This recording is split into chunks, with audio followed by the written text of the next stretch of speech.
Guys, स्वागत है आपका अपने यूट्यूब चैनल इज़्ज़त अली। तो गाइस, आज आज आज हम आपके सामने कंपार्टमेंट का पेपर लाए हैं। कुछ मेन क्वेश्चन लाए हैं जो कि आपके कंपार्टमेंट के पेपर के लिए इम्पोर्टेंट है। क्लास 11 हम पॉलिटिकल के क्वेश्चन आंसर करेंगे जो कि आपके कंपार्टमेंट में जिन बच्चों की कंपार्टमेंट आई है कोई बात नहीं, दिक्कत देने की कोई बात नहीं है। अगर आपको टेंशन हो रही है तो दिल से निकाल दे कि दिल में रखो कि हमें पास होना है, कि दिल में रखो कि हमें कंपार्टमेंट का पेपर देना अच्छे तरीके से और उसमें हमें पास चाहिए, हमें नंबर चाहिए पास होने के लिए। तो गाइस, तो जो हमारे आस पड़ोसी जो होते हैं वो कहते हैं कंपार्टमेंट में बहुत मुश्किल होता है पास होने के लिए, कंपार्टमेंट में वो चाहिए करने के लिए, कंपार्टमेंट में वो चाहिए। कुछ भी नहीं चाहिए, आप अपनी मेहनत पे फोकस रखो, आप अपनी मेहनत अच्छी तरीके से करो और आप कंपार्टमेंट का पेपर दे के आओ। जो क्वेश्चन पूछ रहा हो वो उसका उत्तर दिख के आओ।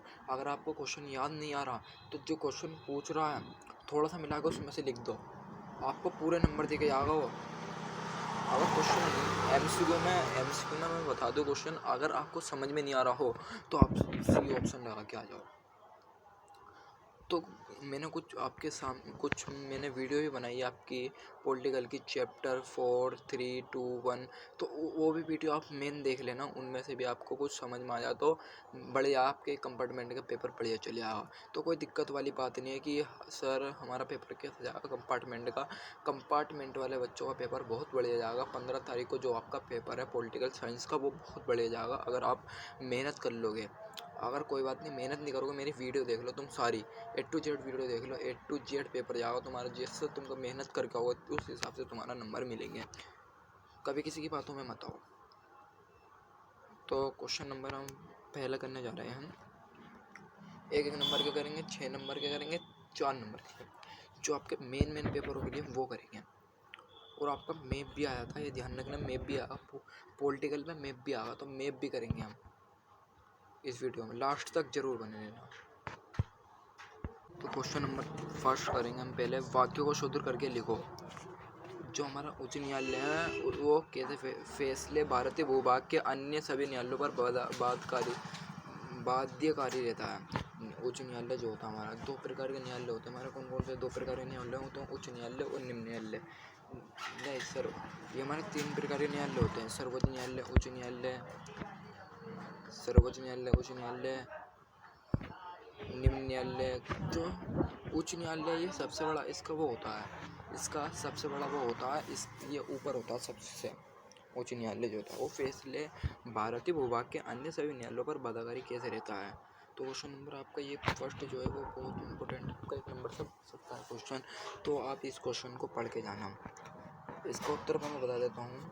सर्वोच्च न्यायालय के फैसले भारतीय भूभाग के अन्य न्यायालयों पर बाध्यकारी है। तो इसका ये उत्तर हो जाएगा कि जो हमारा सर्वोच्च न्यायालय है वो फैसले लेता है भारतीय भूभाग पर। हमारी जो पृथ्वी है, हमारी जो भूभाग, हमारी धरती जो है उस पर ये भाग लेता है, हमारा उस पर ये न्यायालय अपना बाध्यकारी बनाता है। जैसे कुछ आप किसी के सामने गवाही दे रहे हो, ये ऐसे उच्च न्यायालय आपका ऑर्डर देता है आपको। प्रश्न नंबर 2, भारत में कुल कितने उच्च न्यायालय हैं? ये क्वेश्चन भी आपका इंपॉर्टेंट है। 1 नंबर से कंपार्टमेंट में छोटे छोटे जो क्वेश्चन आपको ये लगता है ना कि क्वेश्चन ये आएगा नहीं पेपर में, वो क्वेश्चन जरूर आता है, ये ध्यान रखना हमेशा। ये चाल में कभी मत लेना कि ये क्वेश्चन आएगा नहीं, शॉर्ट क्वेश्चन दे रखा है, आएगा नहीं, हम पढ़ के नहीं आ रहे, नंबर पूरे में हम ऐसे खा जाएंगे नंबर, ऑप्शन नंबर सी लगा देंगे। मैं जब तुम अगर ये बी में भी घुमा दे तो तुम क्या लिख के आ जाओगे? तुम सी लगा के आ जाओगे, तब भी गलत लो, फिर दोबारा फेल होगा। तुम जब रिजल्ट देखोगे तुम तो ले दोबारा फेल। कंपार्टमेंट एक बार कंपार्टमेंट का पेपर होता है, दोबारा नहीं होता। तो भारत में कुल कितने उच्च न्यायालय हैं? वो हमारे 24 न्यायालय हैं भारत में। ये वाला क्वेश्चन भी इम्पोर्टेंट है। अब अगला क्वेश्चन है प्रश्न नंबर 3, भारत का मुख्य न्यायाधीश का वेतन कितना है? जो हमारा भारत है हमारा, उसके न्यायाधीश का वेतन कितना होता है? हमारा भारत के मुख्य न्यायाधीश का वेतन कितना होता है? भारत के मुख्य न्यायाधीश जो होते हैं ना हमारे मुख्य न्यायाधीश, उनका वेतन कितना होता है? वो होता है हमारा 2.8 लाख प्रति माह होता है। तो ये क्वेश्चन भी आपका बहुत इंपॉर्टेंट है, इसे भी आप याद कर लेना। जितने भी मैं आपको क्वेश्चन बताऊंगा सारे इम्पोर्टेंट क्वेश्चन बता रहा हूँ, इसे ज़रूर पढ़ के जाना, क्योंकि इम्पोर्टेंट क्वेश्चन है और ये क्वेश्चन आपके कहीं से भी पूछ सकता है। ये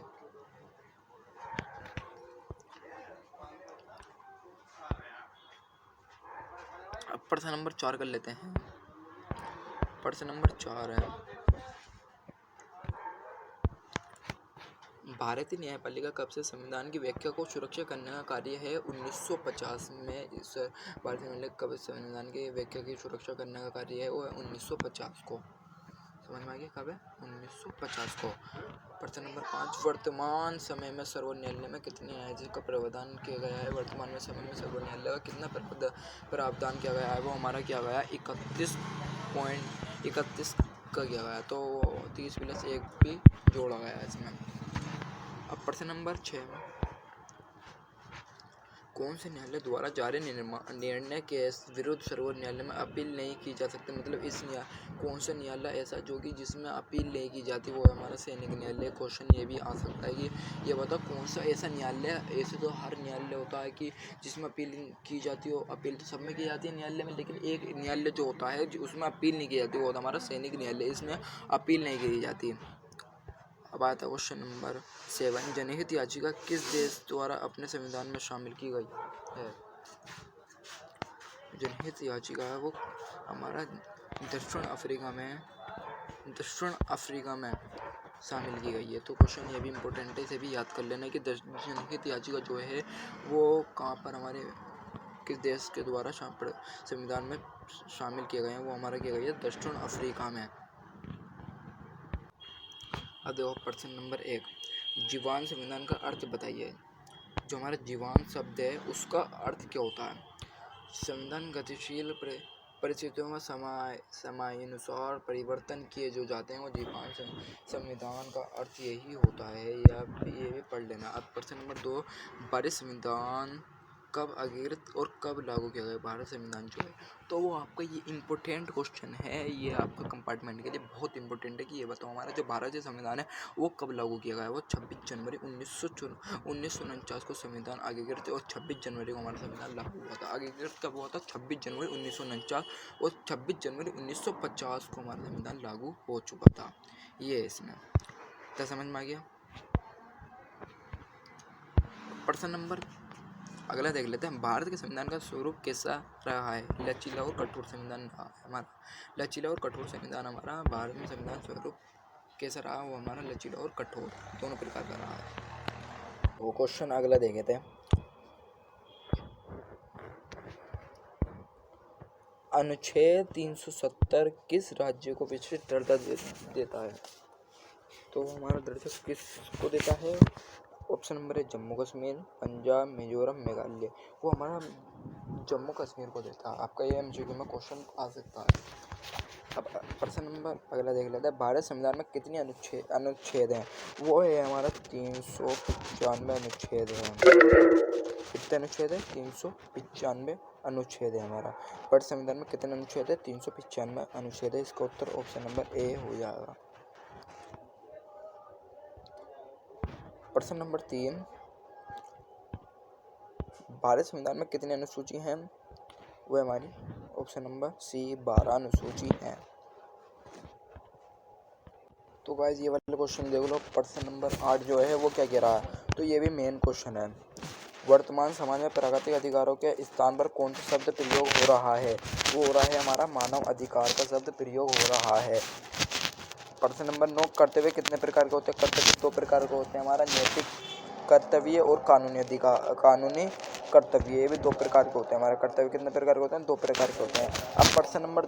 अब देखते हैं 2 अंक प्रश्न देख लेते हैं कुछ। राजनीतिक अधिकारों में कौन कौन से अधिकार शामिल किए गए? मत देने का अधिकार, निर्वाचित होने का अधिकार। तो ये 2 अधिकार दिए गए हैं हमें इसमें। प्रश्न नंबर 2 पे आ जाते हैं, अधिकारों की सुरक्षा के कोई 2 उपाय बताएं। तो सुझाइए। पहला राज्य द्वारा, दूसरा स्वतंत्र न्यायपालिका द्वारा। तो ये क्वेश्चन आपके इम्पोर्टेंट क्वेश्चन है। मेरी वीडियो को लास्ट तक आप ज़रूर देखें। चाहे ये आपकी 10 मिनट की वीडियो बन जाए, चाहे आपकी 15 मिनट की बन जाए, लेकिन आप ध्यान से 1 मिनट मेरी वीडियो देख लोगे ना, अगर आपको इस ठिकाने क्वेश्चन में चढ़ गया तो समझो आप क्लियर हो जाओगे, क्योंकि मेन क्वेश्चन आपके 12 तक के भी पूछे जाते हैं। जैसे प्रश्न नंबर 2 देखो, अभी मैंने बताया था ऑप्शन में बताया था, लेकिन अब ये पूरा लॉन्ग क्वेश्चन बताऊंगा। अधिकार किसे कहते हैं, कितने प्रकार के होते हैं, उदाहरण देकर समझाइए। अधिकार जो होते हैं वो हमारा 3 प्रकार के होते हैं: प्राकृतिक अधिकार, नैतिक अधिकार, कानूनी अधिकार। प्राकृतिक अधिकार कितने प्रकार के होते हैं? 3 प्रकार के होते हैं। अधिकार कितने प्रकार के होते हैं? 3 प्रकार: प्राकृतिक अधिकार, नैतिक अधिकार, कानूनी अधिकार। प्राकृतिक अधिकार में आता हमारा जीवन और स्वतंत्रता। हमारे जीवन, जैसे हम जीवित हैं, हम आज पे, जैसे कोई बच्चा आज पैदा हुआ है तो उसका जीवन ये होता है कि उसकी ये स्वतंत्रता होती है कि वो हमेशा स्वतंत्र है, किसी के दबाव वबाव में ना आए। वो हमेशा स्वतंत्र है, वो किसी के दबाव में ना आए, ना किसी से वो डरे, ना किसी से कुछ रहे, किसी के अपनी अपनी चलाए, अपनी अपनी, किसी पर दबाव मत डालो। वो होती है हमारी स्वतंत्रता। अब आता है नैतिक, अपने माता पिता की सेवा करना। अगर आपके माता पिता ने आपको इतना बड़ा कर दिया कि आप कमा सकते हो, लेकिन बुढ़ापे में आप उनका सहारा बन जाओ, उसे नैतिक अधिकार कहते हैं। बच्चों की शिक्षा आदि। कानूनी अधिकार, सामाजिक, आर्थिक, राजनीतिक। कानूनी अधिकार में हमारे ये आता है कि इसमें मौलिक अधिकार हमारा, हम जैसे कुछ काम वगैरह कर रहे हैं, ये सब इसमें आता है हमारा मौलिक अधिकार, कानूनी अधिकार में आता है। आर्थिक अधिकार, राजनीतिक अधिकार, ये सब हमारा किस में आता है? हमारा ये हम सब कानूनी अधिकार में आता है। प्यारे दोस्तों, इस क्वेश्चन को आप ज़रूर पढ़ लेना। ये जो प्रश्न नंबर 2 है, आपको ये क्वेश्चन पास करवा देगा 3 नंबर से। अगर आप 3 नंबर से रुक रहे हो, अगर ये करिए इतना सही, 3 नंबर आपको पूरे दे के चले आएगा। और 3 नंबर से कैसे आ सकता है क्वेश्चन? मेरे प्यारे दोस्तों, इस क्वेश्चन को ज़रूर याद कर लेना। आपकी मैं भलाई के लिए सोचता हूँ कि आप निकल जाओ, कि आप फेल ना हो जाओ दोबारा। तो गाइस, मैंने पास होने का आपका जुगाड़ बता दिया है। अगर आपको पास होना है तो 4 नंबर से आपका वो आएगा, हमारा केस स्टडी क्वेश्चन आ जाते हैं, उसे कर लेना। 4 नंबर से हमारा पेस से आएगा। 4 और 4 8 हो गए। एक नंबर के 12 क्वेश्चन आएंगे। 12 और 8 20 हो गए। हमारा बचे कितने नंबर? 13 नंबर चाहिए। 13 नंबर 4 नंबर से हो गया हमारा। मैप कर लेना कितना होगा हमारा? 24। कितने बचे? 9 नंबर। आप कोई क्वेश्चन, लॉन्ग क्वेश्चन को छेड़ देना, आप पास हो जाओगे। तो यहीं तक थी हमारी video. Thank you for watch. आपको अगर वीडियो समझ में आई तो हमारे चैनल को सब्सक्राइब करें, लाइक करें। हमारे चैनल में एक से एक वीडियो है, एजाज अली पर जाकर देख सकते हैं। तो थैंक यू फॉर, हम अगली वीडियो बनाएंगे अगर आपने ज़्यादा से ज़्यादा हमारे चैनल को लाइक करा तो। Thank you.